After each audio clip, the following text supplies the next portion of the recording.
Okay, thanks to all of you for joining me today. My name is Catherine Fleming Bruce, and I'm here with one of our special guests from Harvard University.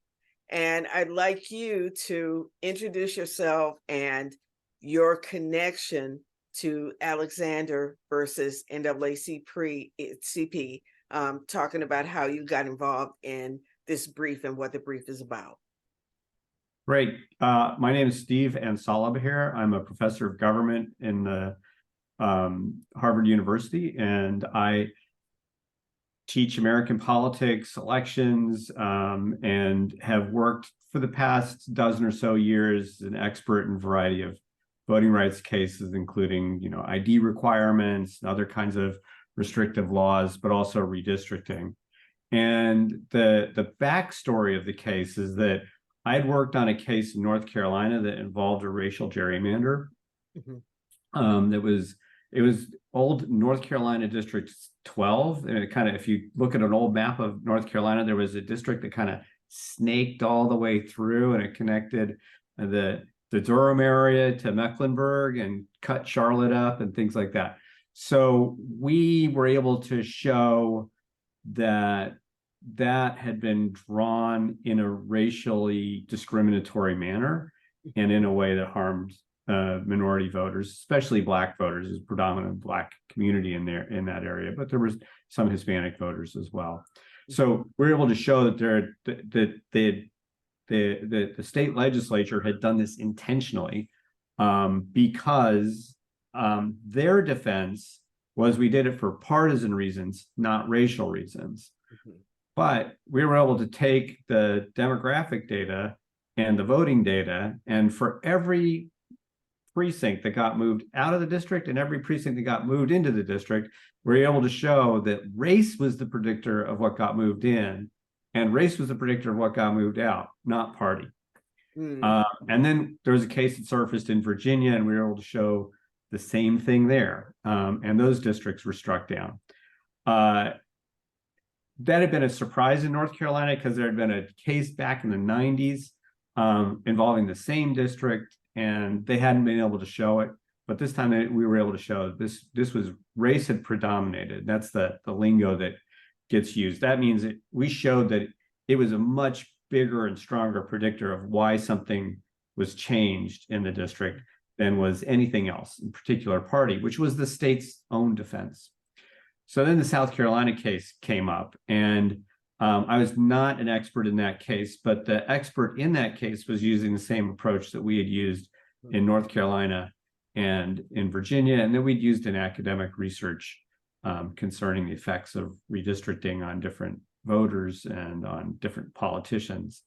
And he had followed exactly what I and others had done. And so we were weighing in on this case to say, this person had done this correctly. He'd reached valid conclusions, and the approaches are generally taken as sound as a way to understand whether race or party predominated. And that is basically, you're saying you're giving precedent for the evidence that that they're presenting in this case. Yes, and then we're also kind of inspecting what he'd done and saying, yeah, he'd done it right and had drawn the right conclusions. This comes up because in prior cases, the courts had been skeptical about some social science that had been used in court cases like this. And, the expression of sociological gobbledygook had been used in the prior case. The North Carolina case, though, had gone all the way up to the U.S. Supreme Court, and a majority had upheld that. And the Virginia case went all the way up to the U.S. Supreme Court, and the court upheld that. So this was a case where we're saying the same social science that you saw in the prior decade and relied on in striking down those two maps was used here to prove that race was the predominant factor in South Carolina, not party. And, it's hard. Blacks vote. It's hard to separate those because Blacks vote so overwhelmingly Democratic in most elections.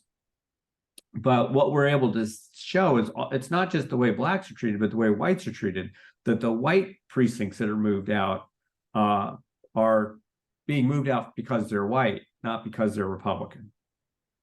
Right. And what kind of harm does that kind of gerrymandering do to the voter?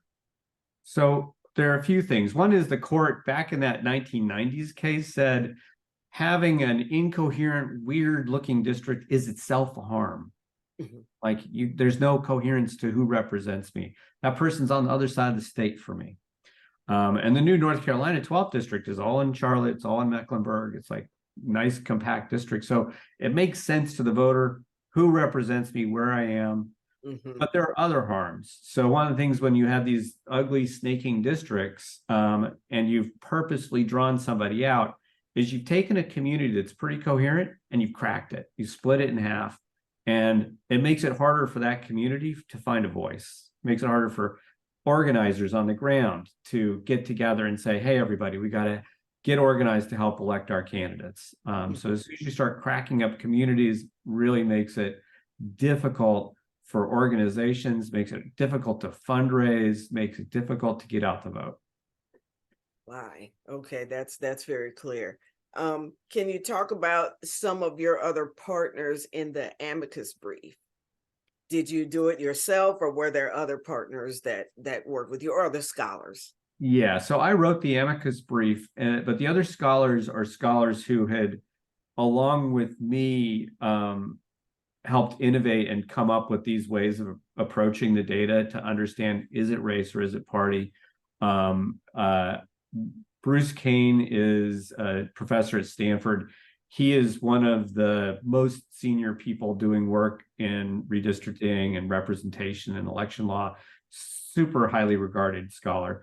And my colleagues, Charles Stewart at MIT and Jim Snyder here, the three of us developed these particular analytical tools for determining how districts, when they're reconfigured, have different effects on, the ability to advertise, the ability to campaign, taking a candidate who had established their reputation in an area and breaking that candidate's district up so that they no longer have a good reputation. They have to rebuild it. So that those are my other immediate colleagues. And then Max Palmer had worked with me on North Carolina and Virginia, and he had done further work in Virginia. So these were all people who were like deeply, intensely knowledgeable about this. And so we really wanted to have people who really knew and understood these techniques and could testify credibly to the court that this person, that the scholars who testified had done it right. So in addition to the amicus brief, will some of you be testifying next week? Or simply submitting that will be entered into the court? So in order to testify before the Supreme Court, you have to be a lawyer who's already acknowledged and recognized as being able to represent before the court, because it's purely appellate. There's not a trial in the conventional sense. So our ability as social scientists to step forward and offer evidence or offer testimony is through the amicus brief. I won't be down for this case, but I've gone down for other cases. And the dynamic inside the court is really different than in other court cases. Very rarely does a lawyer get through his or her statement. Usually, like, the judges start interrupting because they have their own questions. And a lot of those questions are questions of law. And I wouldn't be able to answer any of them. I could only answer their questions about the social science. And usually that stuff's all vetted and entered at the trial court. So in state or in the federal district court. And finally, what would you say, because those of us who live in South Carolina are paying close attention to this case. Do people in other parts of the US, why should they care about that? What kind of impact will this have for them? Well, it matters a lot to every minority across the United States because it affects the ability of the states and also of groups like the NAACP to create representation for minority groups. We're seeing across a variety of states the creation of districts that should have been created in the last redistricting cycle. Louisiana's got a case, Alabama's got a case, Florida's got a case, South Carolina's got a case, just involving African Americans. Like, and that's not even other racial groups. There's a case pending in Texas. So this matters a lot. And one of the big questions is, how is the court going to be involved? How are the courts going to get involved in these cases? And that's been a big uncertainty for the past decade. If we went all the way back to the 1970s, the courts originally were skittish about getting involved and trying to enforce the Voting Rights Act. And then Congress intervened in the 1980s and really strengthened the Voting Rights Act. Right. And the courts are unsure. And it's really politically difficult for the courts to get involved because they have to face off, especially the state courts, they have to face off with the state legislature, and the state legislature issues their funding, right? Right. So right. It's dangerous for the courts, and they're cautious about going in there. So to really have a clear, strong case enables the courts to try to enforce it. And that's what we're seeing in Alabama, is this back and forth where court said, the Supreme Court of the United States said, you have to redraw this map. State legislature said, we're not gonna. Back on the state legislature. How is the court going to enforce that? So that's the big challenge. I think we're all watching what's going on in South Carolina.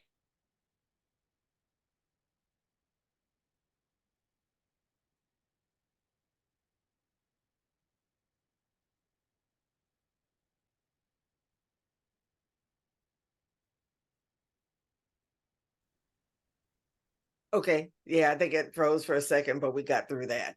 That's Okay. okay. Is there anything else you'd like to add?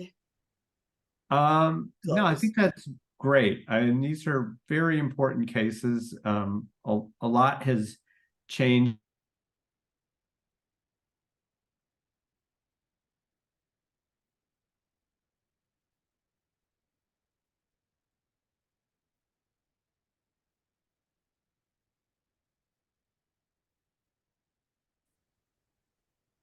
Okay, super. I think we got everything. I'm going to hit stop.